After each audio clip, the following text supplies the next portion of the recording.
నేను నడుస్తున్నా నడుస్తూనే ఉంటా కానీ వాళ్ళతో కలిసి నడిచేది లేదు. వాళ్ళదంతా ఇంటర్నేషనల్ థింకింగ్, అమెరికా చైనా పార్టీలతోనే పోటీ అన్న భ్రమలో ఉన్నారని, అలాంటి వారితో మేమెలా జతకడతామంటూ గులాబీ పార్టీపై సెటైరికల్ చమత్కార బాణాలు బ్యాక్ టు బ్యాక్ వదులుతున్నారు హస్తం పార్టీ పెద్ద సాబ్. కమలంతో కయ్యానికి దిగుతాం, గులాబీతో స్నేహానికి దూరంగా ఉంటాం, మా రూటే సెపరేట్ అంటూ చేయి గుర్తు గుచ్చి గుచ్చి మరి గుర్తు చేస్తుంటే ఇటు గులాబీ దండం సైతం అసలు సీన్లో లేని పార్టీలతో జతకట్టే సీనే ఉండదని డిక్లేర్ చేస్తోంది. మరి జాతీయ స్థాయిలో చేయూత లేకుండా గులాబీ బాస్ బీజేపీని ఢీకొట్టగలరా? ఇప్పటి వరకు పింక్ పార్టీతో సింక్ అయిన పార్టీలెన్ని?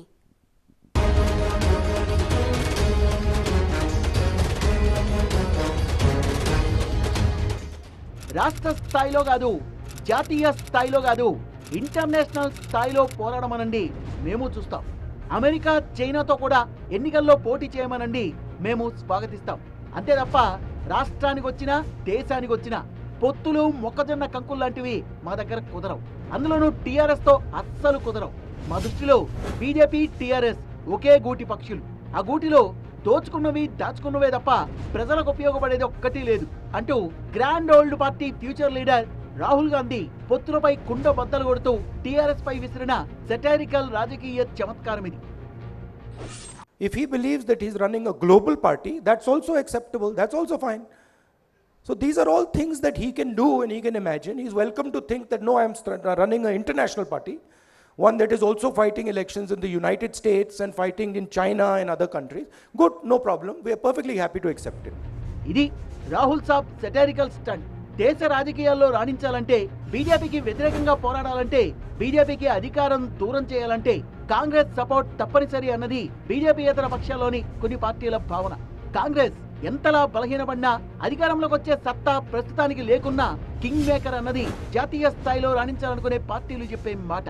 మరి బీఆర్ఎస్ పార్టీతో నేషనల్ లెవెల్లో చక్రం తిప్పాలని భావిస్తున్న గులాబీ బాస్, బీజేపీని గట్టిగా దెబ్బకొట్టాలని చూస్తున్న టీఆర్ఎస్ అధినేత కాంగ్రెస్ లేకుండానే జాతీయ స్థాయిలో రాజకీయాలు నడపగలరా అన్న చర్చల్లోంచి పుట్టిన ప్రశ్నకు రాహుల్ గాంధీ ఇచ్చిన సమాధానం టీఆర్ఎస్ తో నయా పైసా సంబంధం కూడా కాంగ్రెస్ పెట్టుకోదని, ఎట్టి పరిస్థితుల్లో కూడా ఆ పార్టీని దరిచేరనిచ్చేది లేదని విస్పష్టంగా సూటిగా చెప్పేశారు Rahul Gandhi. There is absolutely no question of the Congress having any relationship with the TRS. The Congress party has made this very clear. This confusion is created by the TRS themselves. I'll repeat it clearly, there's absolutely no question of any relationship between the TRS and the Congress. Number two, any leader has the right to imagine his party in whatever way he wants. If the Chief Minister of Telangana believes that he is running a national party, that's perfectly okay, there's no problem, he can believe it. KCR భ్రమంలో ఉన్నారన్న inner meaning తో రాహుల్ గాంధీ చెప్పిన ఈ మాటలు political circles లో వేడి పుట్టిస్తున్నాయనుకోండి. అయితే ఇటు TRS కూడా కాంగ్రెస్ తో జతకట్టేందుకు తమేం మువ్విళ్ళూడడం లేదన్న సిగ్నల్ మన TV nine big news big debate వేదికగా మంత్రి కేటీఆర్ మొన్ననే ఇచ్చారు కూడా. జోడో యాత్రపై మంత్రి కేటీఆర్ తనదైన సెటైరికల్ పంచ్ తో కాంగ్రెస్ కంత సీన్ లేదు, సీన్ లో లేని పార్టీతో సీన్ లోకి రావాలనుకునే ఉద్దేశం తమకు లేదంటూ చెప్పుకొచ్చారు. రాహుల్ గాంధీ గారు ఈరోజు సరే పాదయాత్ర చేస్తే ఫిట్నెస్ మంచిగా ఉంటుంది, ఆరోగ్యం బాగవుతుంది, కానీ పార్టీ బాగుపడదు. ఎందుకంటే ముందు ఆయన చేయాల్సింది భారత్ జోడో యాత్ర కాదు, కానీ కాంగ్రెస్ జోడో యాత్ర చేస్తే మంచిది. రాహుల్ గాంధీ గారు పాదయాత్ర చేస్తున్నారు, భారత్ జోడో అంటున్నారు, ఇవాళ తెలంగాణలో నడుస్తున్నారు, రేపు మహారాష్ట్ర పోతారు, ఆ తర్వాత ఎక్కడ పోవాలి? పక్కనే గుజరాత్ ఉంది, గుజరాత్లో ఎన్నిక ఉంది, ఎందుకు పోవట్లేదు గుజరాత్కి?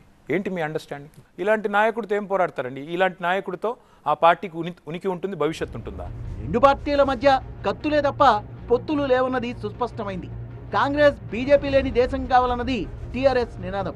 మరి కాంగ్రెస్ లేకుండానే బీజేపీని పడగొట్టే బలం కేసీఆర్ కూడదీయగలరా అంటే అందులో నో డౌట్ అంటోంది గులాబీ దళం. వితౌట్ కాంగ్రెస్ బీజేపీయేతర శక్తుల్ని కూడగట్టాలన్న ప్రయత్నంలో గత కొన్ని నెలల నుంచి సీఎం కేసీఆర్ తమిళనాడు నుంచి ఢిల్లీ దాకా లోకల్ పార్టీలతో మంతనాలు జరుపుతున్నారు. యాంటీ మోదీ పార్టీల అధినేతలతో ఇప్పటికే చర్చించారు.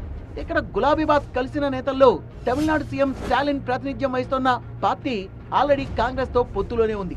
ఇటు మహారాష్ట్రలో శరద్ పవార్ సోనియమ్మ కనుసన్నల్లోనే ఉన్నారు. ఇటు శివసేన బీజేపీకి యాంటీగానే ఉంది. ఇక రాష్ట్రపతి ఎన్నికల్లో బీజేపీ క్యాండిడేట్ కే మద్దతిచ్చిన కాంగ్రెస్ తో దోస్తీలోనే ఉన్నారు. ఇక బీహార్ బ్రదర్స్ నితీష్ కుమార్, లాలూ ప్రసాద్ యాదవ్ ఇద్దరితోనూ సీఎం కేసీఆర్ చర్చించారు. అయితే కేసీఆర్ చర్చించిన మరుసటి వారానికే నితీష్ కుమార్ సోనియాతో భేటీ అయి భవిష్యత్ రాజకీయాలపై డీప్ డిస్కషన్ చేశారు. ఆ సందర్భంలోనే కాంగ్రెస్ లేని ప్రత్యామ్నాయం అసాధ్యమని నితీష్ కుమార్ క్లియర్ కట్ ఇచ్చారు. हम लोग दोनों लोग एक साथ बैठ करके मैडम से बातचीत किए हैं, तो आप लोग जानते ही है ना कि हम लोगों का विचार है कि देश में अनेक दलों को एकजुट होना है और मिल करके देश के लिए आगे काम करना है, इसकी प्रगति के लिए काम करना है. तो इन सब चीज़ों पर हम लोग बातचीत कर रहे थे और उनकी तो है ही, लेकिन अब वही है कि अभी कोई चीज़ के बारे में एक बात है कि उनके यहाँ तो अपना पार्टी का अध्यक्ष का चुनाव वगैरह है, वो सब के बाद ही फिर फाइनली वो कहेंगी कुछ. ఏ విషయంపై రాహుల్ కూడా తాజాగా క్లారిటీ ఇచ్చారు. దేశంలో బీజేపీ, రాష్ట్రంలో టీఆర్ఎస్ రెండు కూడా ఒకే విధానాన్ని అవలంబిస్తున్నాయని, అయితే తమతో కలిసి పనిచేయాలనుకుంటున్న బీహార్ సీఎం నితీష్ కుమార్ టీఆర్ఎస్ తో కలవాలనుకుంటే కలవచ్చని, అది ఆయన ఇష్టమని, తాము మాత్రం కలిసేదే లేదని ఒంటి చేత్తో బీజేపీని ఓడిస్తామంటున్నారు రాహుల్ గాంధీ. ఇక మొన్నటిదాకా బీజేపీ పేరెత్తితే చాలు కాళిక అవతారమెత్తిన మమతా బెనర్జీ సైతం బీజేపీపై ఇంతకు ముందులా గట్టిగా లేరు. పైపెచ్చు మొన్నటిదాకా చిటపట్లాడిన బెంగాల్ గవర్నర్ను ఇప్పుడు ఉపరాష్ట్రపతి కుర్చీలో కూర్చోబెట్టేందుకు దీదీనే సహకరించారు. కాంగ్రెస్ తో ఏమీ కాదని బాహాటంగా చెప్పుకొస్తున్న మమత కేసీఆర్ వైపు నిలబడతారా అన్నది ప్రశ్నార్థకమే. ఢిల్లీ సీఎం కేజ్రీవాల్ తన ఆప్ ను విస్తరించుకునే పనిలో బిజీగా ఉన్నారు. దేశంలో కాంగ్రెస్ తర్వాత బలంగా కనిపిస్తున్న పార్టీ ఆప్.